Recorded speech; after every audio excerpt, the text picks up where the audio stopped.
오늘의 큐티 말씀은 마태복음 2장 1절부터 12절입니다. 제목 동방박사.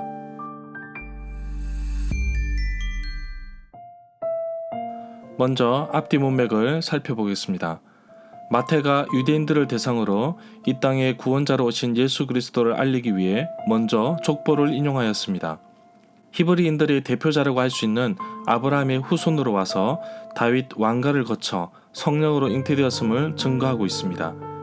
그분이 우리와 함께 계시는데 임마누엘의 하나님이십니다. 마태복음 2장에서 예수님의 탄생을 축하하기 위해 등장한 동방박사는 3명이 아닙니다. 심지어 누가복음에서는 목자들이 경배하러 왔다고 기록하고 있습니다. 동방박사들이 황금과 유향과 몰약을 들었기 때문에 3명이라고 생각하지만 어쩌면 대규모 사절단일 수도 있고 적게는 2명 이상 사람이라고 볼 수도 있습니다. 동방박사는 점성술사라고도 합니다. 한 나라의 길흉 화복을 왕에게 보고하는 일종의 고위 관리라고 봅니다. 마태복음 2장에서는 동방박사의 방문과 헤롯의 반응에 대해서 기록하고 있습니다. 문단을 나눠보겠습니다. 1절부터 3절은 동방박사, 4절부터 12절은 헤롯 왕의 반응. 1절에 보면 누가복음에서는 왜 요셉이 자기가 살고 있는 나사렛 동네에서 유대 땅 베들레헴으로 갔는지 그 이유를 말하고 있습니다. 누가복음 2장 5절에서는 호적을 하기 위해 갔다고 말하고 있습니다. 동방으로부터 찾아온 박사들은 이방 민족의 대표자들로 먼 거리에서 갓난 아기 예수께 경배하기 위해 왔습니다.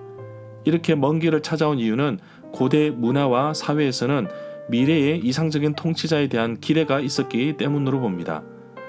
이러한 소문이 퍼져 있었기에 위대한 인물의 탄생에 대한 별의 인도를 받는다는 사상도 있었다고 합니다. 2절에 보면 동방에서 온 박사들이 유대인의 왕으로 태어나신 아기가 어디에 계신지 물었습니다.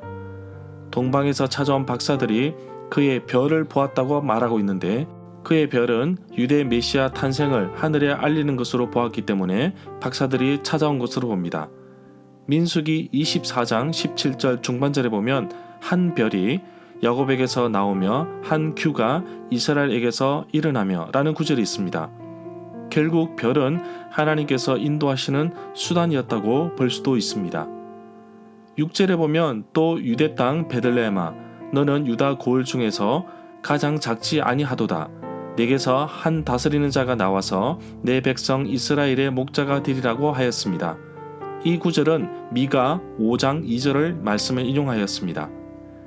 본래 미가 5장 2절의 말씀을 인용하였지만 끝부분은 사무엘하 5장 2절의 말씀을 끌어와서 인용한 것입니다.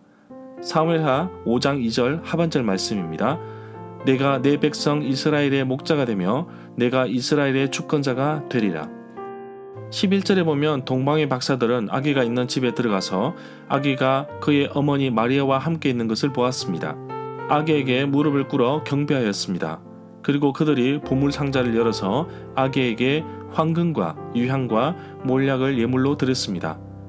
마태복음에서는 예수님이 태어난 곳이 집이라고 했는데 누가복음에서는 아주 구체적으로 구유라고 표현하고 있습니다. 구약 성경의 구절들, 특히 이사야 60장 3절의 영향을 받아서 그리스도교 전통에서는 동방박사들이 나중에 왕들이 되었으므로 예물이 3가지 있기 때문에 박사들도 3명이 되었다고 전해 내려오고 있습니다. 그러나 성경에서는 동방박사가 3명이라고 규정되어 있지 않고 단지 복수로 그들이라고 표현되어 있습니다. 그래서 2명 이상, 많게는 대규모 사절단으로도 볼 수 있는 것입니다. 동방박사가 드린 예물 가운데 유향은 좋은 냄새를 내기 위해 태우는 일종의 방향성 물질입니다. 중동에서 많이 볼 수 있습니다. 일종의 송진으로도 볼 수 있습니다. 몰약은 특정한 관목, 나무의 향기로운 송진입니다. 이 송진은 몸에 바르는 향수를 만들기 위해 기름에 첨가되었다고 합니다. 절마다 상세한 설명과 구절 해석 그리고 핵심 내용과 중심 줄거리는 네이버 블로그에 올려져 있습니다. 내게 주시는 교훈입니다. 누가복음에 보면 여관에 방이 없어 마국간 구유에 태어나셨습니다. 낮고 낮은 자리로 이 땅에 오셨습니다. 마태복음에서도 왕이 머물고 있는 왕궁이 아닌 시골 변방 베들레헴에서 태어나셨습니다. 겸손의 왕으로 오신 예수님을 만나기 위해 동방 박사들은 먼 길을 달려왔습니다. 예수님의 탄생이 이들에게는 가장 큰 기쁨이 되었습니다. 그렇다면 예수님은 나에게 어떠한 존재입니까? 단순히 나의 꿈을 이루기 위한 수단입니까? 아니면 나의 어려움을 피하기 위한 피난처입니까? 예수님은 나의 죄를 용서하시고 또 나를 구원하시기 위해 이 땅에 오셨습니다. 인간의 육체를 가지시기 위해 어렵고 힘든 길을 오신 것입니다.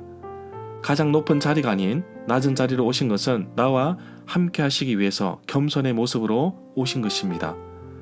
그렇다면 예수님이 이 땅에 오신 것을 정말 기뻐하며 반갑게 맞이하고 있습니까? 많은 사람은 굳이 예수님이 오신 것을 반기지 않습니다. 왜냐하면 예수님 없이도 부족함 없이 살 수 있기 때문입니다. 예수님은 과연 나에게 어떤 분이신가요? 그 답을 할 수 있으면 나에 대한 정체성을 찾을 것입니다. 오늘도 예수님이 나에게 어떠한 존재이며 또 왜 오셨는지 깊이 생각하고 나를 구원하신 것에 감사하는 하루가 되기를 간절히 소망합니다.